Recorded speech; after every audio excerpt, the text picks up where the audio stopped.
Good afternoon, ladies and gentlemen. Today on Customer States What, we have a 2003 Toyota Land Cruiser with, oh, excuse me, damn near 400,000 miles on it.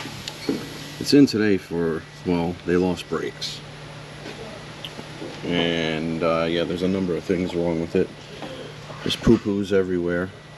Brake fluid reservoir, dry, or at least this side is. We have a plethora of oil leaks. The valve covers are pissing down onto the manifolds on both sides. Yeah, you can see it a whole lot better here. Look at that. Thermal event waiting to happen. One thing I do like on this car is the patina. Look at that patina. Even the fenders are in transition. You guys know what comes next. Let's take it up top. Now that we have taken it top, we're gonna look around.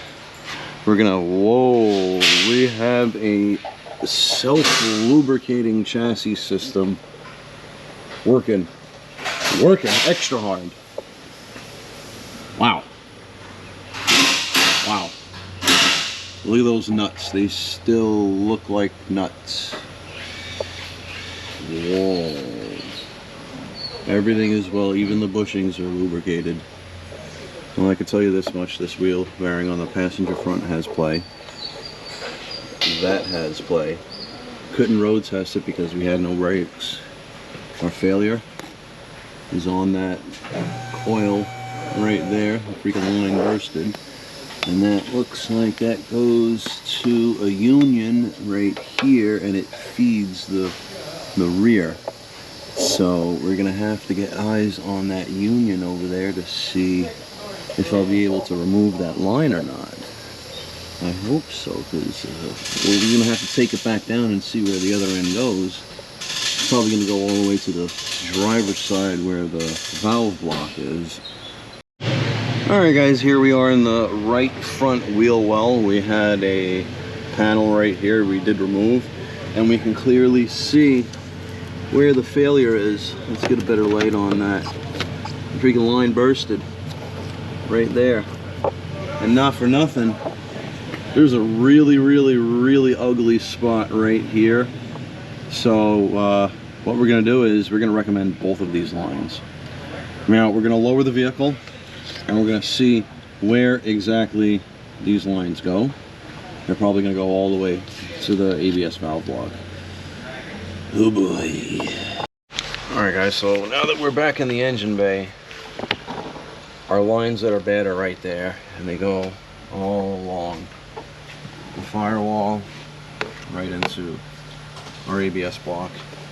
And I must say, this fender is looking good, and this fender not so good.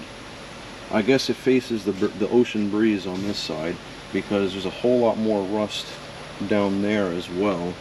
And with this thing, this side is looking freaking good. But wow, those oil leaks are, they're a pissin'. Let's go a little further back. Definitely got some flavor going here. Oh yeah, there should be a little bit of oil splash down this far.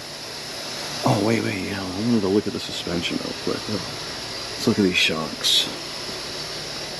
Shocking. Oh man, that eccentric will never move. How about the one over here? Nope. The poor son of a bitch that has to do an alignment on this. They better go to town fair. Alright, oh yeah, boy, I know this is a bad spot for all the trucks of this generation. Ooh. Don't look at that spring. It's, oh, that eccentric moves, that e-brake works. How about this one? Oh, they're winning in that department. Their e-brake works. But for I don't know if it's an illusion, but why does it look like there's more loops on this side than this side? Let me know in the comments, guys. I'll stand still for a second here, and then I'll go to this side. We might have some Goulet's coils, I don't know. Oh, they used the spare before, it's not original. That bumper is not going to support anything anymore. No, you know what, I think they got a broken one. 1, 2, 3, 4, 5, 6, 7. 1, 2, 3, 4, 5, 6. Yeah, about 7. 7 over there. Alright, never mind, it's just me being a Goomba. Alright. I didn't drive the car, I limped it in. Freaking riding the e-brake, putting it in neutral, putting it in gear, putting it in neutral, riding the e-brake, we got it in. And wow, they got at this point it would be a whole engine reseal. But I don't think they're gonna want to do any of that, man. They got FIFO living under the intake. I found a freaking nest up there. I've got a bursted brake line here, but you know what? If I fix this brake line, it's going to find the next weakest link in line, which might be on this side. And yeah, man, I might have to introduce these customers to the sales department. Oh, and it's a torsion bar front end too, which is also a part of the alignment, and it's probably been 10 freaking years since this car has had an alignment. How's this wheel? Is it sticking? Oh, no.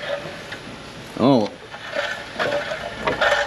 That one's making noise. Alright. Yeah. I'm going to get eyes on the brake line, and we're going to quote appropriately, but I'm going to recommend an entire safety inspection on this vehicle. Because no way am I going to catch everything on a quick multi-point. I got to go through the systems. There's a plethora of warning lights on because the fluid is gone, or half the fluid's gone. So we don't even know if the ABS actually works. And yeah, we got a lot of leaks here. And they're probably in need of service. Damn near 400K. It's going to need suspension. It's going to need a wheel bearing. Back end plates are falling apart. What else? Besides the oil leaks, a whole freaking engine reseal. That'd be the best bet. Because as far as I could see, I know the oil pan, I could see that's leaking. I could see the valve covers are pissing. There is some stuff on the corner of the head, but it's not coolant. But that's not to say that's not leaking. Realistically, we would clean the engine down and put some leak detection dye, but you could see, man, you could see that wet spot. It's everywhere. And we don't even know if the rack is leaking, because the rack was all growling. The power steering was growling. Alright, guys. What do you think? Let me know in the comments. Is it worth putting money into this Land Cruiser? Some of them you can get some good money for, but those are the well-maintained ones. This one, you might have to put 20 G's into it to make 30. Alright, guys. If you don't know what to do yet, please like, subscribe, hit that bell notification for further content.